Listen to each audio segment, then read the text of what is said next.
진짜요? 네, 감사합니다. 네. 네, 오늘 말씀은 마스크 벗어도 되나요? 예, 감사합니다.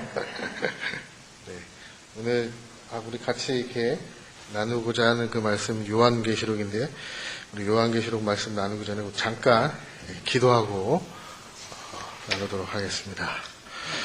하나님 아버지 감사합니다. 하나님 오늘도 이렇게 귀한 시간 허락하여 주셔서 이렇게 하나님의 그 말씀을 나눌 수 있는 그런 은혜를 허락하여 주심을 주님 감사드립니다. 정말 하나님 앞에만 온전히 영광 돌려지며 주의 말씀만, 주의 영광만 드러나는 오늘 그런 귀한 시간 되어줄 수 있도록 인도하여 주시옵소서. 함께하여 주심을 감사드리오며 예수님의 이름으로 기도 올리옵나이다. 아멘. 네, 괜찮았었는데 또 올라와서 또 기도하는데 이렇게 뭐 계시를 받은 게 아니라 떨리네요. 목사 안수 이렇게 받은지도 이제 좀 몇 년 정도 이렇게 또 지나고 또 이렇게 전도사 생활들 쭉 해오면서 이렇게 교육자 생활들을 쭉 많이 이렇게 해왔고 당에 이렇게 섰는데 자주 이렇게 섰는데 설 때마다 되게 어색한 자리인 것 같아요. 되게 초반에 되게 막 이렇게 떨리고 또 간혹 또 횡설수설하기도 하고 하는데 이런 가운데도 하나님의 은혜가 같이 할 수 있기를 또 간절히 바랍니다. 오늘 이렇게 차 타고 이렇게 오면서 참 어렵잖아요, 그죠? 어렵습니다. 사회적으로도 어렵고 근데 가만 보면 안 어려웠을 때가 없는 것 같아요.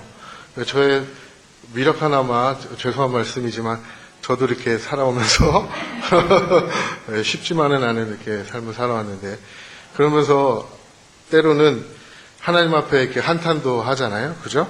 하나님 정말 이게 맞는 겁니까? 그리고 간혹 이런 또 하나님 앞에 고백 아닌 또 고백도 해요. 주님, 나한테 왜 이러십니까? 주님, 저에게 도대체 왜 이러시는 거예요? 그랬더니 영화 대사가 생각이 나요. 넌 나에게 모욕감을 줬어.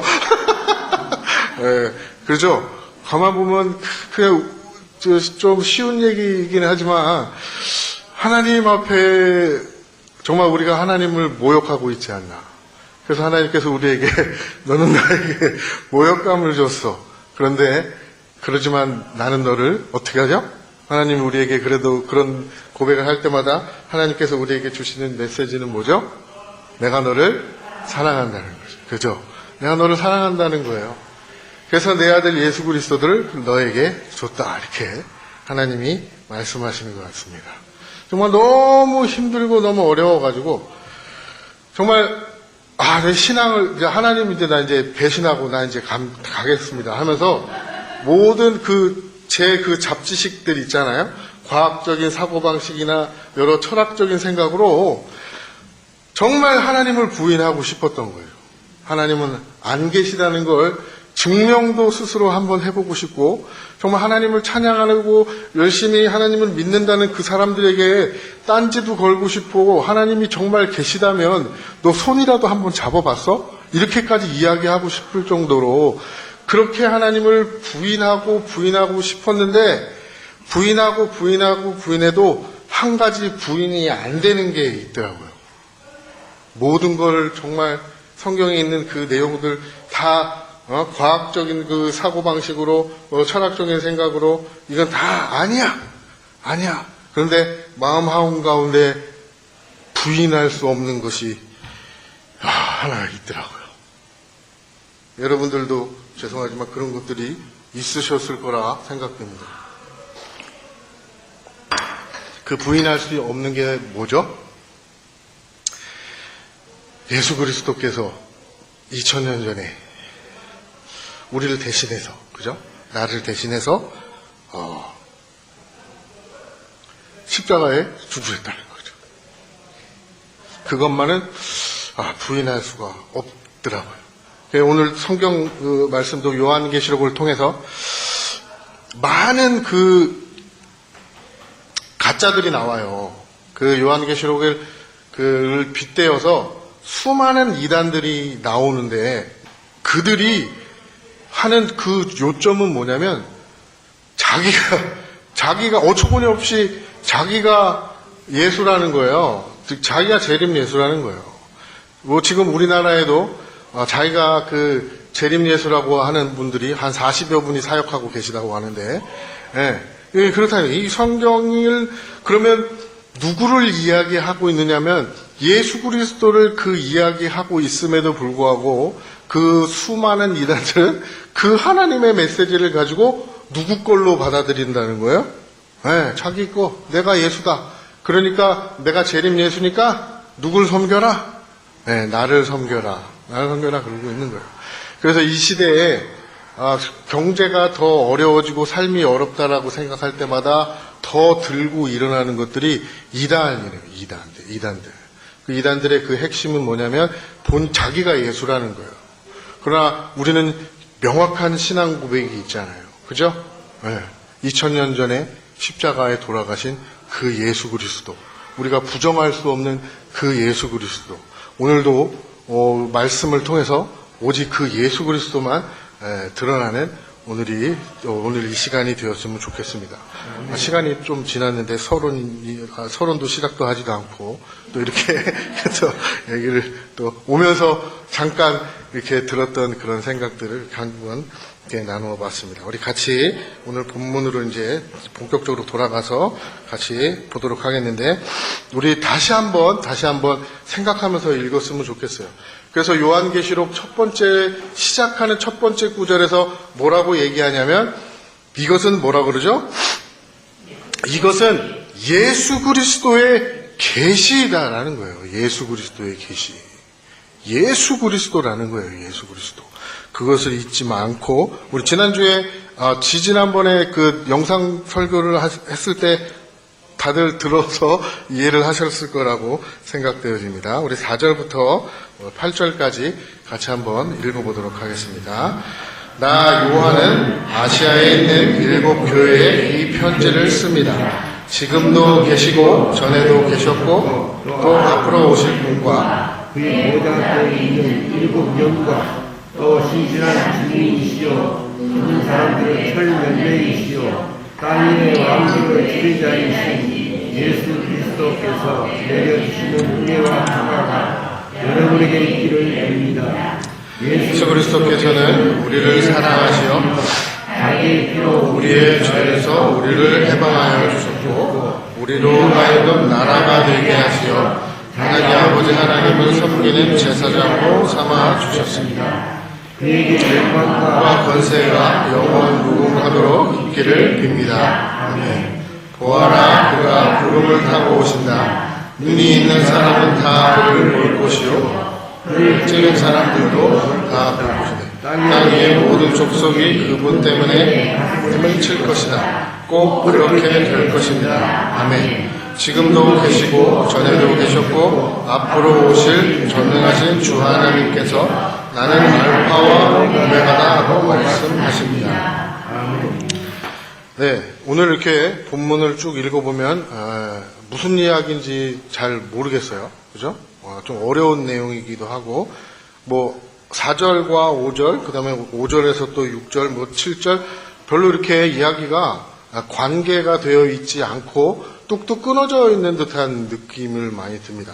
그런데 이 본문 말씀을 쭉 이렇게 보면 이야기하는 그 구조가 있어요. 그리고 요한계시록뿐만 아니라 모든 성경의 그 내용은 그러니까 하나님께서 뭘로 표현하셨냐면 비유와 상징으로 이렇게 표현을 하세요. 그래서 오늘 본문을 이렇게 딱 보면 7절은 뭐가 있죠? 연으로 구분되어져 있는 것처럼 보이잖아요. 그죠? 이게 산문이 아니라 뭐죠? 네, 운문. 그 시의 형태로 되어 있단 말이에요. 시의 형태로 되어 있어요. 지금 우리가 갖고 있는 세번역 성경은 그나마 시는 또 시로 이렇게 배열을 맞춰놔가지고 시인 게 구분이 되는데 예전에 그 개혁 성경이나 그 개혁 한글을 봤었을 때는 그냥 다 적어놔가지고 구분이 잘 안 됐어요. 오늘 이 7절은 시적인 표현이에요. 그리고 그 이외의 것들도 뭘 갖고 있냐면 비유와 상징을 대우로 되어져 있어요. 그래서 어디 이렇게 보냐면 4절에 이렇게 보면 나 요한은 아시아에 있는 7교회에 이 편지를 씁니다 라고 이렇게 이야기하고 있어요. 그러면 이 7교회가 의미하는 게 뭐냐? 이 7교회는 그 아시아 지역에 있는 7교회가 원래 있었어요. 그 지역에. 아시아 지역은 뭐 어디냐면 터키 지방을 중심으로 있는 걸 아시아라고 이야기했었어요. 거기에 이렇게 7교회가 있었는데 그 7교회에다가 요한이 하나님의 그 계시를 편지로 써 보내는 형태예요. 그럼 이 7교회가 담고 있는 의미가 뭐냐면 7이라는 숫자를 통해서 우리가 왜 6교회가 아니고 7교회고 8교회가 아니고 왜 7교회냐? 이 7이라는 숫자가 담고 있는 의미는 뭐죠? 그렇죠. 완전함이란 말이에요. 그러면 이 완전한 교회 전체를 이야기하고 있는 거예요. 요한은 그래서 교회에게 이 편지를 쓰는 거예요. 완전한 교회. 그러면 교회는 건물이 교회가 아니라는 건 아시죠? 그럼 교회는 뭐예요? 그렇죠? 성령이 거하시는 전 우리가 뭐라는 거예요? 교회라는 거예요. 그러면 이 7교회의 편지를 쓰고 있는데 결국은 누구한테 쓴다는 거예요? 그렇죠? 우리에게 예수 그리스도를 구주로 영접한 우리에게, 하나님을 믿는 우리에게 편지를 쓰는 거예요. 우리에게만. 네, 제가 한 번 더 강조해서 쓰는 건데 누구에게만요? 우리에게만. 예수 그리스도를 믿는 우리에게만. 모든 백성에게? 아니에요. 모든 백성 아니에요. 누구에게만? 그렇죠? 예수 그리스도를 구주로 섬기는 우리에게만. 그래서 제가 아까 강조한 이유가 거기 있는 거예요. 그래서 수많은 이단들은 내가 예수다 그러면서 자기가 재림 예수다 그러면서 나를 섬겨라 그러는 거잖아요. 그럼 그들에게 주신 메시지예요? 아니에요. 세상의 모든 사람들에게 하나님은 메시지를 주시지 않았어요. 그리고 하나님이 비유로 말씀하시면서 제자들이 물어봐요. 예수님 왜 비유로 우리에게 설명하십니까? 라고 물어봐요. 성경이 그러면 왜 비유로 쓰셨는지에 대해서 하나님의 성경에 예수님이 말씀해 주시는 구절이 있는데 우리 한번 찾아보도록 하겠습니다. 마태복음 13장 10절 말씀인데요.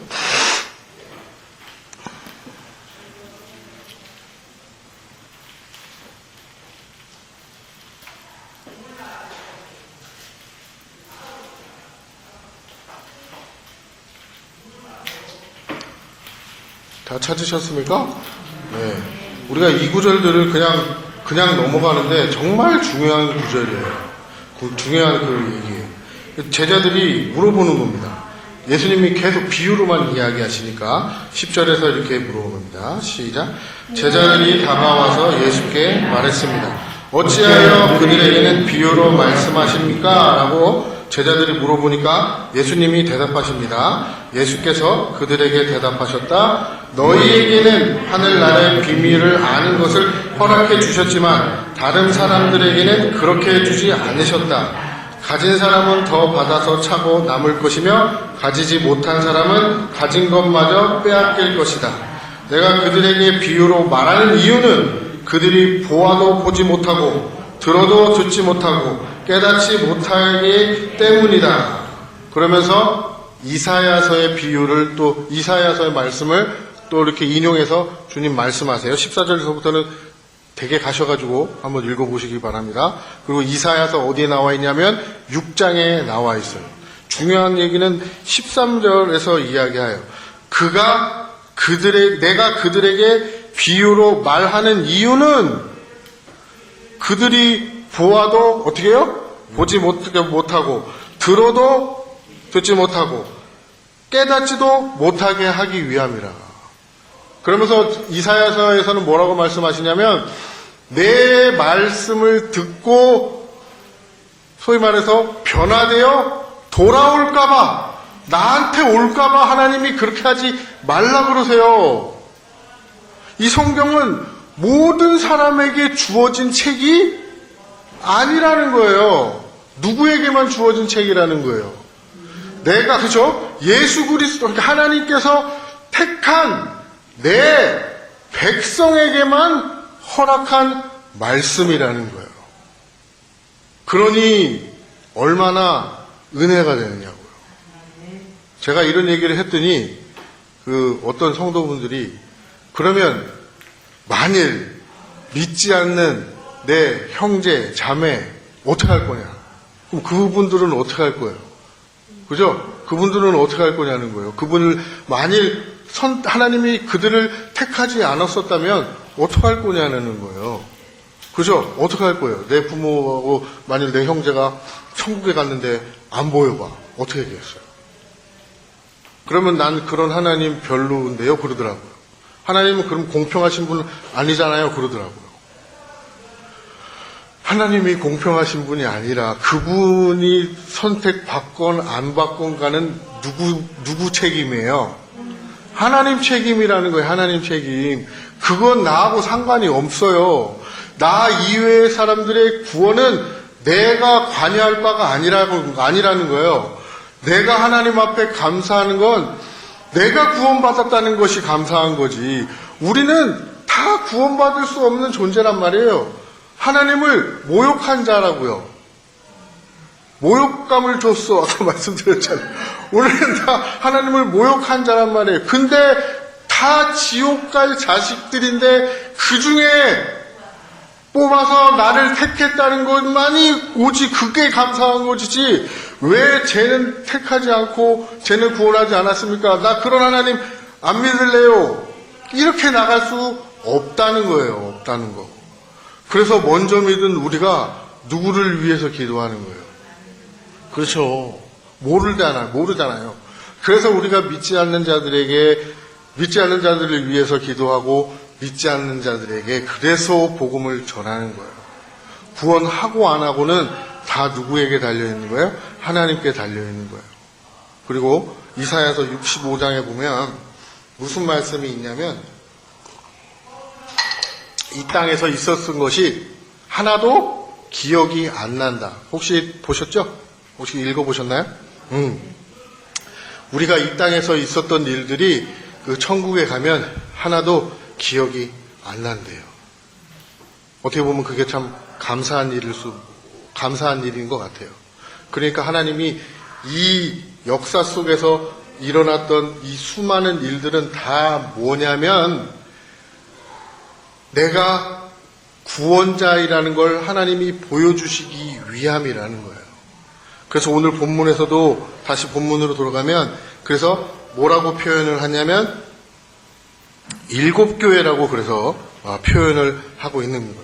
그래서 나 요한은 아시아에 있는 7교회에 이 편지를 씁니다. 그리고 뭐라고 말씀하세요? 지금도 계시고 전에도 계셨고 또 앞으로 오실 분과 그의 보좌 앞에 있는 7영과 또 신실한 증인이시오 죽은 자들의 첫 열매시오 땅 위의 왕들의 지배자이신 예수 그리스도께서 내려주시는 은혜와 평화가 여러분에 있기를 원한다라고 말씀하세요. 그러면 그분이 죽은 자의 첫 열매이신 그 예수 그리스도가 어떻게 하셨다는 거예요? 지금도 계시고 그리고 전에도 계셨고 그리고 앞으로 또 오실 분. 그리고 8절에 또 이렇게 이야기합니다. 지금도 계시고 전에도 계셨고 앞으로 오실 전능하신 주 하나님께서, 그죠?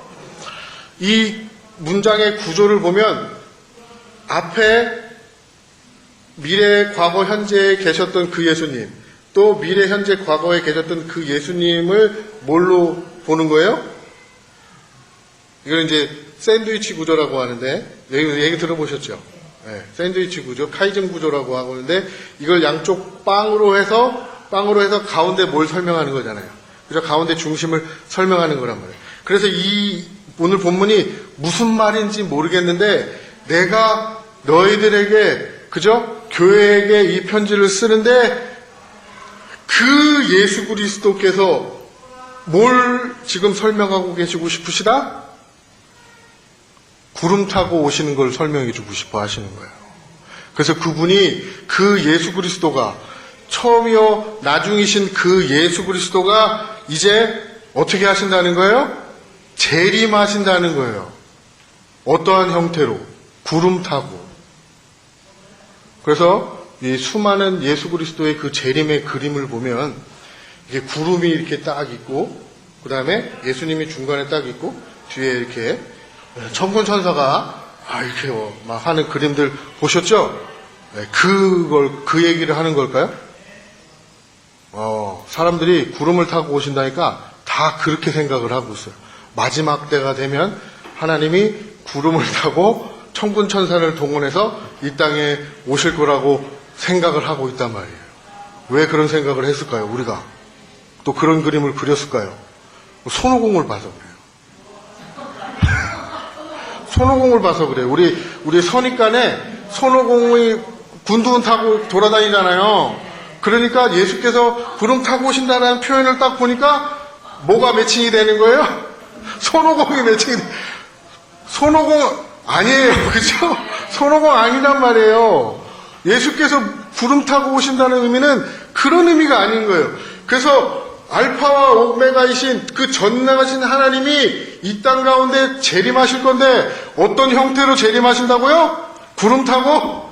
손오공처럼? 아니라는 거예요. 구름 타고 오신다는 그런 의미가 아니에요. 그러면 우리가 구름이라고 생각하면 뭘 봐야 돼요? 어딜 봐야 돼요? 네, 그죠? 성경을 봐야죠. 뭐예요? 손오공전 이름이 뭐죠? 서유기를 볼 것이 아니라 서유기를 갖다가 성경에다가 이렇게 매칭시킬 게 아니라 이 본문은 어디를 통해서 봐야 돼요? 신약이니까. 그죠? 구약을 통해서 봐야 되는 거예요.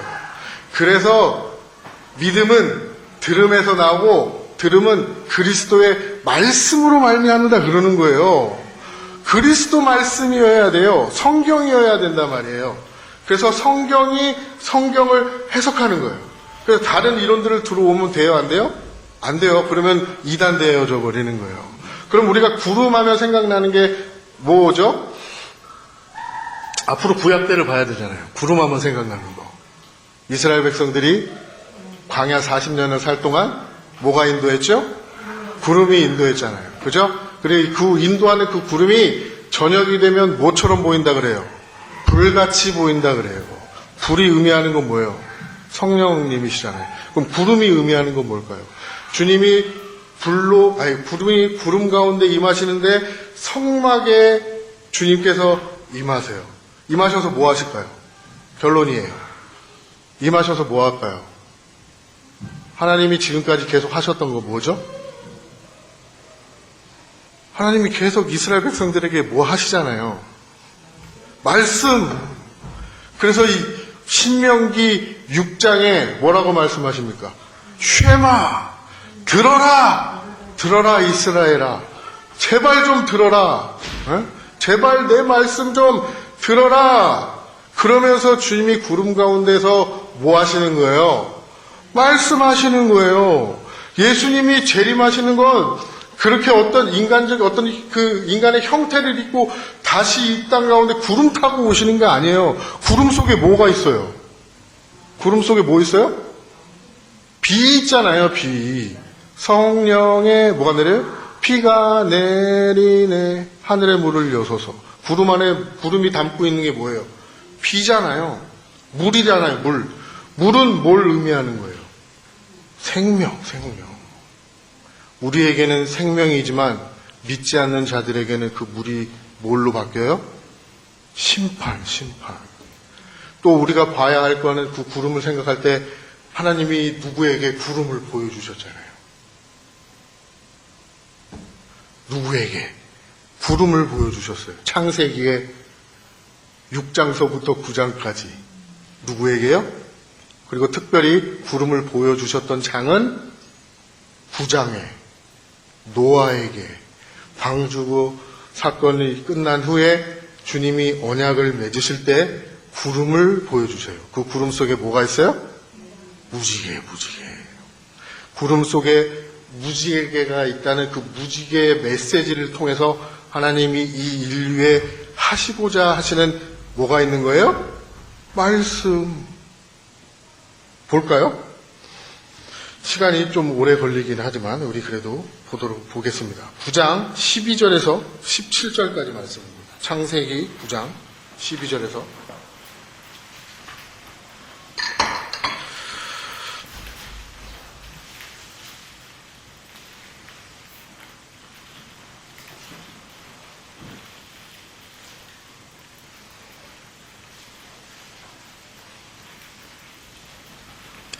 제가 읽겠습니다. 하나님의 말씀하셨습니다. 내가 너희 및 너희와 함께 있는 숨쉬는 모든 생물 사이에 대대로 세우는 언약의 표는 13절 바로 무지개이다.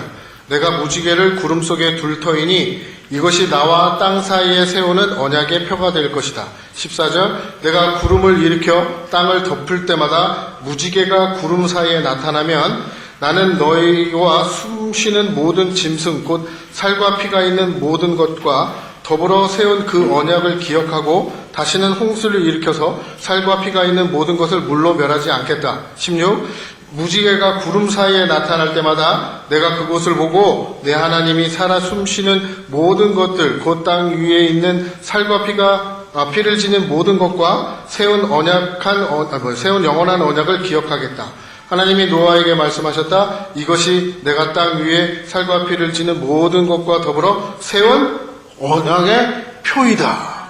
뭐가 언약의 표라고 얘기하시죠? 무지개. 그죠? 그 언약의 표가 어디에 있어요? 구름에 있단 말이에요. 구름에. 그럼 이 무지개는 방향이 어디예요? 영어로 이야기하면 레인보우잖아요. 그죠? 보우가 뭐냐면 화살이잖아요. 그 화살이 어느 방향으로 향해 있어요? 무지개 보면 이렇게. 무지개 보면 화살이 쏘아지는 방향이 어디예요? 하늘. 그래서 하나님이 무지개를 통해서 언약을 해주시는 거예요. 그 심판을 누가 받겠다는 거예요? 그 심판을 누가 받겠다는 거예요? 그죠? 하늘이 받겠다는 거예요. 하나님이 받겠다는 거예요. 구름 속에서 무지개를 통해서 하나님이 그래서 노아와 우리에게 언약을 맺어주시는 거예요. 내가 그 심판을 받겠다. 노아 홍수 때 하나님이 배에다가 뭘 실으라고 얘기하냐면 시간이 없기 때문에 빨리 얘기할게요. 선한 짐승 7쌍, 그 다음에 부정한 짐승 2쌍, 그 다음에 새를 3쌍씩 넣으라 그래요. 그러면 정한 짐승 7쌍만 넣지 왜 부정한 짐승 2쌍을 넣느냐 말이에요. 그죠? 하나님이 부정한 짐승 2쌍을 넣어요. 그리고 방주에서 나온 노아가 하나님 앞에 뭐합니까? 제사를 지내죠? 제사를 지낸단 말이에요. 그러면 부정한 짐승과 정한 짐승의 차이는 뭐냐면, 질문 안 하고 빨리 하겠습니다. 부정한 짐승은 뭐냐면 제사를 지낼 수 있는 짐승이고, 부정한 짐승은 제사를 못 지내는 짐승이란 말이에요. 그래서 하나님께서 그럼 제사를 지낼 수 있는 정한 짐승 7만 넣지 왜 부정한 짐승 2를 넣느냐. 그래서 노아가 나와가지고 제사를 지내는데 어떤 제물로 제사를 지내요? 정한 짐승 7쌍 중에 택해서 번제를 드려서 하나님 앞에 드린단 말이에요. 그러면 목적이 뭐예요? 이 정한 짐승. 죽는 거, 그죠? 용도가 죽음의 용도란 말이에요. 그거 죽고 부정한 짐승 몇 쌍이 살아나는 거예요? 2쌍이 살아나는 거예요. 그래서 정한 짐승인 예수 그리스도가 죽음으로 말미암아 예수님 하나님 앞에 제사를 드릴 수 없는 부정한 짐승인 2쌍에 포함되어져 있는 우리가 어떻게 된다는 거예요? 살아난다는 거예요. 그 제사를 하게 하고 그 제사의 의미를 뭘로 보여주시는 거예요? 무지개로 보여주시는 거란 말이에요. 하나님께로 쏘는 거라는 거예요. 그래서 잊지 마셔야 돼요. 우리는 누굴 따라가야 되는 거예요? 예수 그리스도를 따라가야 되는 거예요. 그래서 수많은 그런 잘못된 그런 이론들, 잘못된 그 이단들 따라갈 수가 없어요. 우리는 따라갈 수가 없어요, 사실은. 아무리 우리가 신천지에 가 있다 하더라도 하나님 우리는 데려올 거란 말이에요. 그러니까 우리는 두려워할 것도 없어요. 그냥 가만히 신천지 무섭다는데 그러면서 막 읽기도 두렵잖아요. 저도 어렸을 때 그 되게 읽기 어려웠거든요. 근데 요즘에는 읽어봐요. 근데 읽어봤더니 이건 뭐 말도 안 되는 소리만 말도 안 되는 소리만 써놨는데 두려우실 필요 없어요. 그죠? 우리는 두려울 것이 없단 말이에요. 그래서 주님은 계속해서 끊임없이 성경을 통해서 우리에게 말씀하고 계시는 거란 말이에요. 뭐로? 내가 뭘 타고 온다고요? 구름 타고 오신다. 구름 타고 오신다. 그러면서 또 잊어버릴까봐 비유로 또 말씀하시는 거예요. 샌드위치 빵이었던 게 뭐라고 말씀드렸어요? 처음이요, 마지막이라고 얘기했잖아요. 히브리어에서 보면 진리라는 단어가 알파벳 처음과 알파벳 끝 단어예요. 알파벳 처음과 알파벳 끝, 그 다음에 중간에 맴이라는 물이라는 그 의미를 갖고 있는 단어가 하나 있단 말이에요. 그래서 세 음절로 되어져 있어요. 이 히브리어의 진리가. 처음과 끝. 이걸 뭘로 표현했냐면 알파와 오메가라고 표현했단 말이에요. 이게 뭐라는 거예요? 아까 처음에 말씀드렸을 때. 진리. 그래서 진리인 예수 그리스도가 어떻게 하신다는 거예요? 구름 타고 오신다. 그게 누구다? 진리다. 그러니까 진리는 뭐로 선포되어져요? 말씀으로 선포되어져요. 그래서 말씀하시는 거예요. 그런데 진리를 보면, 이거를 풀이해 보면, 알파벳 첫 번째 단어가 하나님을 의미해요. 중간은 생명을 나타내는 물, 끝에는 타부, 십자가. 하나님이 십자가로 완성시키는 게 뭐라고요? 진리. 히브리어 단어에 그런 의미가 포함되어져 있단 말이에요. 진리이신 예수 그리스도가 뭘로 임하신다? 말씀으로. 어떤 형태를 띠고 나타나지 않아요. 그래서 어떤 형태를 가지고 내가 예수다. 그런 사람은 너는 가짜다. 그러셔야 돼요. 뭘로 오신다고요? 말씀으로. 그래서 하나님이 뭐라고 말씀하세요? 끊임없이 말씀하라. 그래서 주님께서도 사탄을 이기실 때 뭐라고 떡으로만 살 것이 아니라 하나님 입에서 나오는 말씀으로 살 거다라고 얘기하시는 거예요. 진리. 그래서 그 진리를 통해서 우리가 뭘 얻어요? 자유함을 얻는 거예요. 그래서 진리가 너희를 어떻게 하겠다고요? 자유케 하리라. 이 자유는 무엇으로부터 자유일까요? 세상으로부터. 세상의 그런 속법, 율법, 우리를 짓누르는 그런 해야 할 어떤 그런 의무들, 이런 것들로부터의 자유를 이야기하는 거예요. 그런데 우리는 그 얘기를 듣고 방종할 수 있어요? 우리 아내가 그러더라고요. 당신은 계속 이렇게 해서 하나님 말씀하시고 막 그렇게 하신다는데, 그러면 내가 한번 그러면 그게 맞느냐고 이제 반박하면서 얘기를 하더라고요. 그러면 제가 뭐라고 얘기했냐면, 그럼 너 당신 일부러 일탈을 해볼 수 있냐고. 네. 그러면 우리가 마음대로 살아도 되느냐? 그렇게 얘기하는 거예요. 교회도 안 나오고, 신앙생활도 안 하고, 성경책도 안 보고, 그래도 하나님이 택한 백성이면 하나님이 이끈다고 하셨는데, 그건 마음대로 살아도 되겠네? 그래요. 그러면, 여보, 마음대로 한번 살아봐. 그게 되느냐? 네, 우리는 안 돼요. 안 된단 말이에요. 우리가 오히려 더 잘 지켜요. 율법 같은 거, 그 다음에 구제니 성견이 우리가 더 잘해요. 왜냐하면 사랑으로 하기 때문에, 억지로 하지 않고 사랑으로 하기 때문에 우리가 더 잘하게 된단 말이에요. 자유하시기 바랍니다. 그래서 제가 드리고 싶은 말씀은 억지로 안 하셔도 돼요. 뭐든지. 율법이라는 이름으로, 교회 제도라는 이름으로 억지로 하지 않으셔도 돼요. 이 진리를 깨닫고 하나님의 사랑을 깨닫게 되면 자연적으로 하게 돼요. 자연적으로. 그래서 스데반이 된다. 바나바가 헌금을, 전 재산을 다 판 거예요. 그걸 누가 따라했어요? 아나니아가 삽비라가 따라했다가 죽었잖아요. 헌금하고 죽었어요. 아나니아 삽비라는. 불쌍하게. 그것 돈을 쓰고 죽지. 네. 그래서 자발적으로가 나오는 거예요.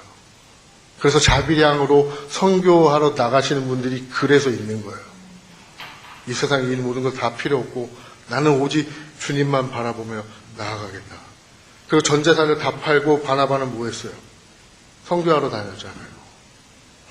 바나바의 자세한 이야기는 시간이 없기 때문에 다음에 다음번에 또 이렇게 할 때 계속해서 이어나가서 말씀을 또 전하도록 하겠습니다. 오직 예수, 하나님의 말씀 안에서 날마다 승리하는 우리가 되어줄 수 있기를 간절히 바랍니다. 기도하겠습니다. 하나님 아버지 감사합니다. 하나님 오늘을 통해서 또 요한계시록 말씀을 통해서 또한 아버지 하나님 또 노아를 통해서 하나님께서 우리에게 주고자 하시는 그 메시지가 무엇인지 하나님 깨달을 수 있도록 이끌어 주심을 감사드립니다. 오직 주의 말씀하심 앞에 하나님 나아가는 우리가 되어줄 수 있도록 인도하여 주시옵시고 오직 주의 인도하심 따라 날마다 승리하는 우리가 되어질 수 있도록 인도하여 주옵소서. 함께하여 주심을 감사드리오며 예수님의 이름으로 기도 올리옵나이다. 아멘.